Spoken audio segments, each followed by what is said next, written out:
Hey, Danny. Thank you. Listen, look who's here. City Clerk Krista Power is in our studio this morning. Good morning to you. Welcome back. Oh, welcome back. You've been part of the chaos this morning. We're going to get to the fun stuff in a little bit. Yeah, it's Danny. But listen, we'll get to the fun stuff in a little bit. It's important for you to be here today because a special edition of the City Council Roundup is what we're calling it because it's a city portion. But this is one of those times where I've done this speech a million times on the radio. And it's frankly getting sick of making it. But this is your chance to have a say. Yes. And the roundup gets people talking, and it's why we do it. And it's why we have conversations about moving our city forward. But this is probably one of the most consequential decisions that this council will have to make. And it has to do with the city composition review, the council composition review, which is an enormous project by your team, first of all. And I don't need to suck up here in any way, but I can't believe the amount of work that has gone into this review. And it has been going on for a very long time. I want to make sure we mention Rebecca Johnson, former councillor, that is your chair. She is the chair, and we have a great committee, a great committee of people who are working hard, again, appointed by the chamber, by the Labor Council, citizen representation. Everybody is represented. And so this group has done a colossal amount of work. Yes. So we go back a couple of weeks where this presentation was made to City Council. The whole idea is this. If you don't know what we're talking about, it's this. City Council is made up of 13 members right now. There are a mixture of wards and councillors at large and the mayor. That's how we get 13. This work is to fix, or maybe fix is the wrong word. Change, adjust the ward boundaries and or the composition of council. So there are two options that have been brought to City Council. Tell us first how you got to the two options that you did. So how we got to the two options, first of all, I want to say we did do a tremendous amount of work with the committee and with the committee's direction, where we looked at other municipalities, 444 municipalities in Ontario, looking at our comparators, cities of similar size that deliver a similar number of services. Not every single tier does police, fire, ambulance, is a geographical size, the size of Thunder Bay, has the same population. Yeah. We wanted to look at comparators. So what we looked at is how many folks are in those councils in those cities, and how are they represented? Are they represented by an at-large system, everyone elected by the whole city, or broken into wards where individuals are elected by the people in that designated area? Right. So we took all of that data and we came back with two options. Do you want me to go through the two options? Yeah, because now? They're very important to get us into the rest of the conversation about this. The two options that were presented to council are two very different options, and both of them are very different from what we have now. Yes. So they're both very different, which is really helpful to us because right now we're in phase 2 of consultation. We're coming to you, public. We're asking you what you think. We have a survey open until Monday on our website.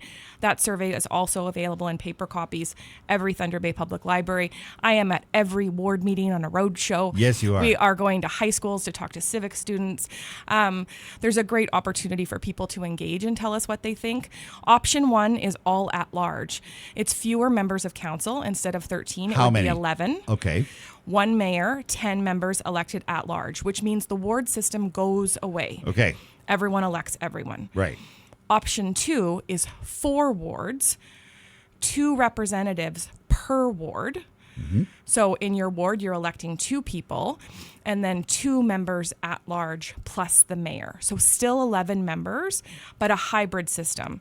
Ward and at large, and those wards being larger with 2 representatives, which is a really interesting concept to have 2 different sides of the coin and potentially have voters best represented by their ward constituents. Okay, so now let's get into the nitty-gritty of this. Oh dear. An all at large opinion number 1. Your opinion, yes. I'm collecting feedback and data. Yes, you are. So consider this your survey. Opinion number 1. An all-ward system is just a popularity contest. A ward system? At-large system. Sorry, I messed that up. An all-at-large system is just a popularity contest. Everybody goes in the hat. The top 10 make it. We will say that data and statistics shows that name recognition is far more important in mayoral and at-large elections. Okay, that's a really important point. because a lot of times the feedback that we get, and trust me, we get a lot of feedback here. Usually by Tuesday morning at 8:30, we get a ton of feedback. A lot of the feedback is there's people that have been around the table for too long. There are people that get in smaller wards with less votes than the at-large person does, and thereby has an equal voice around that table. But that's how democracy works. But somebody could get into council with 3,700 votes, but an at-large person needs to get in with 15,000. More people want the at-large. It goes on and on. But if we were to say, here's a list of 50 people that are wanting to run for at-large, the top 10 are going to be the most recognizable people, not necessarily the people with the best ideas. I would say you're absolutely right. And part of that is, again, what we look at is name recognition. Name recognition is what puts a name on a ballot, what gets people elected. There is studies done, as well as our own comparators, on what it costs to run an election. It is less expensive to run a ward election than an at-large or a mayoral election, which is the highest amount of money, because you have to, convince the highest number of people. That's right. Or you don't, because your last name is something that everybody knows. Well, again, that's up to voters. It's up to voters to get engaged, to learn about who's sitting around that table, how they're making decisions, and that they're picked by the public. Okay. Opinion number 2, that's a bad idea. Here's why. Voting? Voting is a great idea. All at large is a bad idea. And because I am blown away by the amount of work that went into this ward system, the new ward system, with having only 4 wards that are so clearly defined with streets, Arthur Street, Oliver Road, River? Yeah, River. And these 4 wards that go from the west boundary to the lake. All of them touch the lake. All of them touch the west boundary. But here's the thing that really got my attention. The amount of work that you had to do to make sure that the demographics were equal in each of the 4 of them. The age group of the people that are there. The Indigenous representation in each of those wards is equal. I can't imagine the work that went into figuring this out. Those 4 wards are as equal as they get in population and in people. Yes, and I will say 2 of the biggest parameters that the committee gave us when they sent us away to look at mapping, and we did look at mapping for a 10-ward system, an 8-ward system, a 7-ward system, a 6-ward system. Good Lord. A whole bunch of different variations. But the 2 things that they gave us to focus on, the first one was population equity. Yeah. Like you mentioned, we have some wards that are very small, other wards that are larger. There's a disparity between populations within those wards. The other thing they asked us to look at was geographic boundaries that make sense. So people come at election time and they're like, I live here, but this person's on this little nook and cranny over here. They're in a different ward. What do you mean? I live in McKellar? Yeah. But I'm down at the waterfront. I didn't think I lived in McKellar, right? So we get a lot of confusion. So trying to provide wards that made sense in the sense of what our city looks like. So natural geographic boundaries. It's a big deal. But let's talk about the people in each of these wards, because it does mean you even looked at income levels and diversity of land, and some people have lots of land on the west side in the country, and then but the fundamental thing that you found with these 4 wards is that they're equal. Yes, and one of the things, and just a second, because she brought props. She's got notes and props and gifts, and there's more. You brought like a suitcase, Krista. Like, what is this? I thought I brought my municipal act. I'm so The sorry. book. We'll talk about the book in a minute. So one of the things I did want to say is that it is really important that the public knows when council sits around the table, regardless if you are elected as a ward councillor or an at-large councillor, you are there to make decisions for the whole city. That is their legal responsibility under legislation. That is a big pushback that a lot of people don't realize that. They think that those councillors in a Northwood, that Councillor Pascalino makes a decision just on behalf of Northwood. No, he doesn't. It's for the whole city. That's his responsibility, just like the other 12. Right. So, opinion number 3. This is the best option ever. Again, that's your opinion. Yes, it is. And I do appreciate your opinion. It is. But I think it's really important that the public knows we're seeking all of their opinions. We want their surveys. We want their feedback. We want them to go to the Get Involved website, take a look at the mapping, take a look at the reports, fill out the survey, tell us what they think. Because I will tell you, we're going to high school classes, and some of them are saying, why would you make it smaller? Why would you give me less representation? Right. And these are folks that are getting ready to Yeah. move towards voting. That's important feedback. So we don't necessarily need a yes or a no here. We need to know what people think. And I'm really focused on, does a ward system connect with you? Does an at-large system connect with you, and why? Yeah. And that helps inform our work. The other part about this that's fascinating is that these 4 wards will have 2 representatives, and it doesn't necessarily mean that, and you're not going to respond to this because you're the clerk and you won't, but opinion number 4, it doesn't necessarily mean that the 2 people that are representing Ward 4 are even going to like each other or want to work together, and that is going to make for some very interesting discussions.